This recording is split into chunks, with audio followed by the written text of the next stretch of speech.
இனிப்பு, புளிப்பு, கார்ப்பு, கசப்பு மற்றும் உவர்ப்பு என 6 வகைகளாக பிரிக்கின்றன.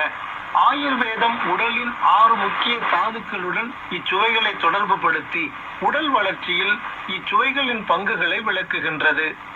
உடலானது இரத்தம், தசை, கொழுப்பு, எலும்பு, நரம்பு, உமிழ்நீர், மூளை ஆகிய 7 முக்கிய தாதுக்களை கொண்டது என்பதனால் உடலை யாக்கை என்று நம் முன்னவர்கள் கூறினர்.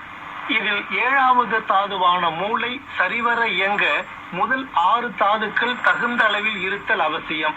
இந்த 6 தாதுக்களும் 6 சுவைகளுடன் தொடர்பு படுத்தப்பட்டுள்ளன.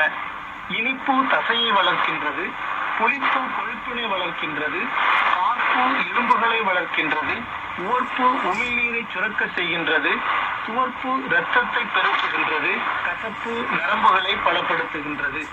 அக்கால மருத்துவங்களும் உணவு முறைகளும் இதனை அடிப்படையாக கொண்டே இருந்து வந்தன. உடல் தாதுவை பெருக்க சமன் செய்ய அதற்கு ஏற்றவாறு உணவு வகைகளை தயாரித்து வந்தனர். இதனை கொண்டுதான் உணவே மருந்து, மருந்தே உணவு என்று நம் முன்னவர்கள் கூறினர். இதன் அடிப்படையில் அறுசுவை விருந்தில் நிறைவடைவது போல என் உயிர் நிறைவடையும் என்று தாவீது கூறும் வார்த்தைகளில் முக்கியமான கருத்தொன்றையும் கற்றுக்கொள்வோம். அதாவது அறுசுவை விருந்தில் 6 சுவைகள் கலந்திருப்பது போல கடவுள் நமக்கு வழங்கியுள்ள இந்த வாழ்வில் இன்பம், துன்பம், பொறுமை, சகிப்புத்தன்மை, விடாமுயற்சி, நிறைவு என 6 விடயங்கள் கலந்துள்ளன. ஆக இவற்றை ஏற்றுக்கொண்டு தனது வாழ்வை கடவுளின் அன்பில் ஊன்றி வாழ்வோர்தான் இறுதியில் வெற்றி பெற முடியும். அவ்விதத்தில் பார்க்கும்போது நமது தாவீது அரசர் இப்படிப்பட்டதொரு வாழ்வை